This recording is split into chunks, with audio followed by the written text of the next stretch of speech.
কান্দিস না রে আয়না, ও আয়না কান্দলে লাগে ব্যথা, কান্দা বুক ভাসাইস না রে আয়না। দারুণী কি বুঝলে গেছি রে আয়না, বাকিটা তুই গা। তুই কান্দিস না রে ভাঙ্গা, ও ভাঙ্গা কাঁদলে লাগে ব্যথা, একা একা থাকতে রে ভাঙ্গা, ভালো লাগে না রে ভাঙ্গা।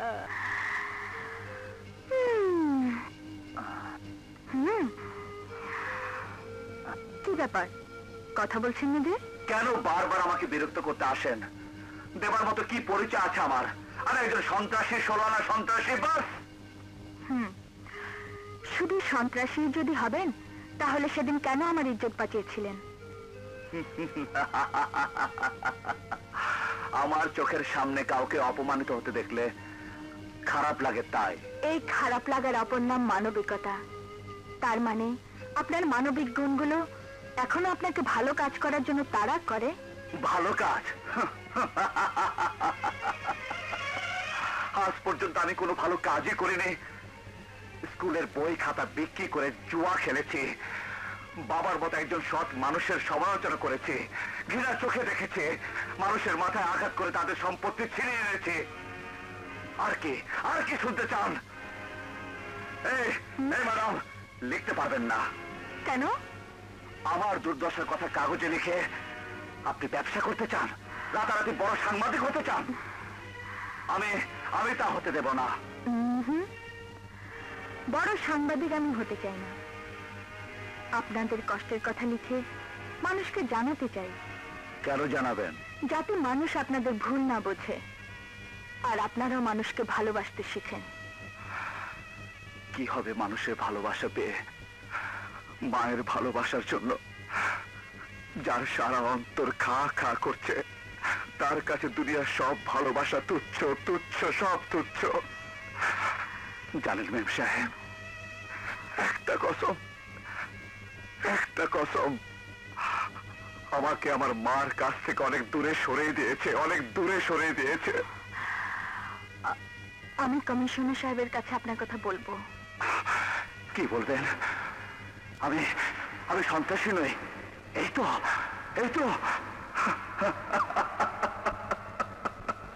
আমি সন্ত্রাসী নই, এই তো।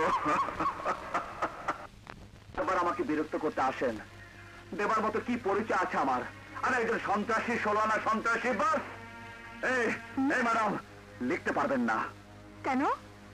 আমার দুর্দশার কথা কাগজে লিখে আপনি ব্যবসা করতে চান, রাতারাতি বড় সাংবাদিক হতে চান?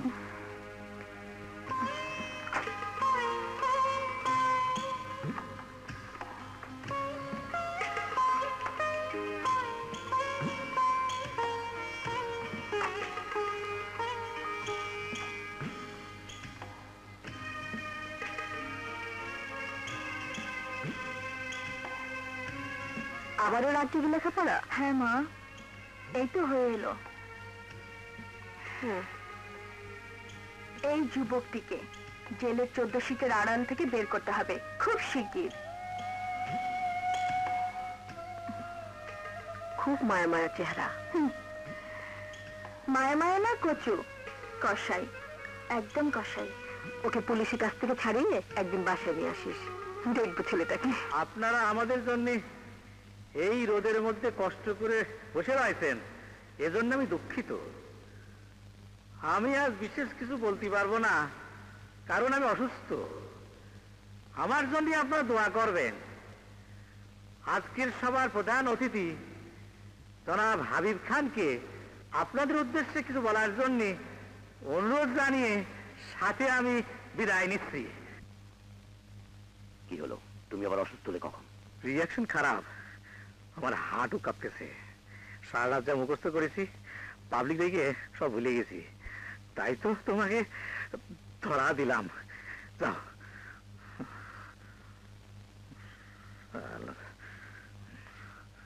আসসালামু আলাইকুম।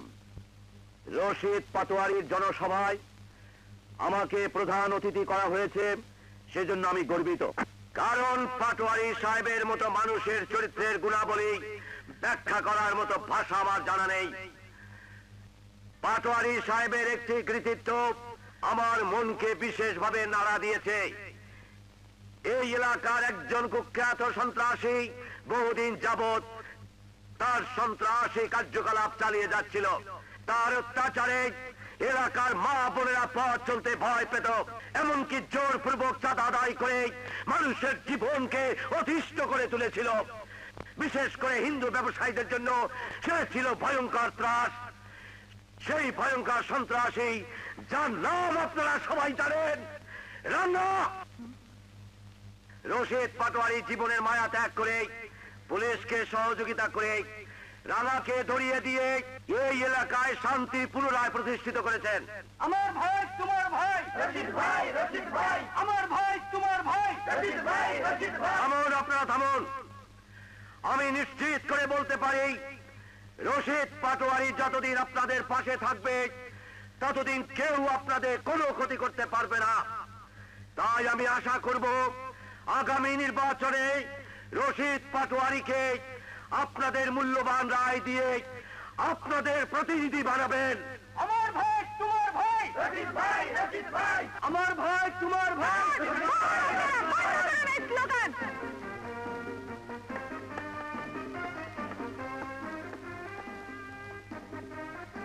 একটি মানুষকে ছোট করে তাকে সবার কাছে দোষী বানিয়ে পাটোয়ারি সাহেব নির্বাচনে জয়ী হতে চান। আর সেই পাটোয়ারি সাহেবকে সহযোগিতা করতে এসেছেন আমার বাবা হাবিব খান, যে রাঙ্গাকে কুখ্যাত ভয়াবহ দুর্ধর্ষ বলে এতক্ষণ দোষী করা হলো। সেই রাঙ্গা সম্পর্কে আপনাদের কাছে আমার প্রশ্ন, আপনারা কেউ বলতে পারবেন রাঙ্গা আপনাদের কারোর সাথে দুর্ব্যবহার করেছে? কোন মা বোনকে বলতে পারবেন রাঙ্গা আপনাদের চলাচলে বাধা সৃষ্টি করেছে? বলুন, জবাব দিন।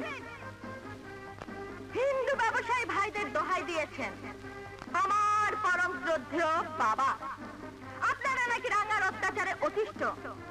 একজন হিন্দু ব্যবসায়ী সৎ সাহস নিয়ে বুকে হাত দিয়ে কি বলতে পারবেন রাঙ্গা আপনাদের ব্যবসায় বিঘ্ন সৃষ্টি করেছে?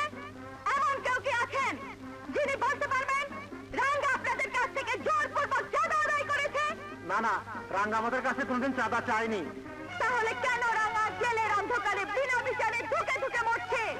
আপনারা প্রশ্ন করুন, প্রশ্ন করুন এই সব নেতাদের কাছে, সন্ত্রাসীদের জন্মদাতা কারা? প্রশ্ন করুন, নীরব থাকবেন না, একসঙ্গে বজ্রকণ্ঠে আওয়াজ তুলুন। মিথ্যেবাদী, জালিয়াতি।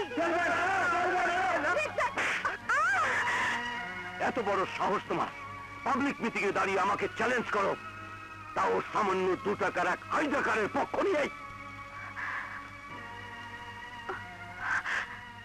তুমি তুমি আমার গায়ে হাত তুললে? এখন শুধু হাত তুলেছি, এরপর আমার কথার অবাধ্য হলে তোমাকে কেটে টুকরো টুকরো করে চাইনিজ বক্সে প্যাক করে দূরে কোথাও চালান করে দেব।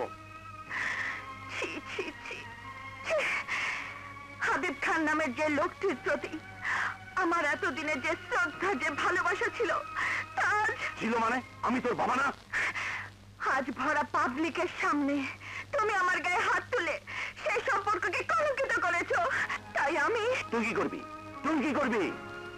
সামান্য একটা সন্ত্রাসীর জন্য তুই তোর বাবাকে অস্বীকার করবি? কর, তাতে আমার কিচ্ছু যায় আসে না। আজ থেকে তোমার বাইরের সব ধরনের কাজকর্ম বন্ধ। রশিদকে বলে দেব ওর কাগজে তুমি আর চাকরি করছো না, এবং খুব শীঘ্রই তোমাকে বিদায়ের ব্যবস্থা করছি। Mind it.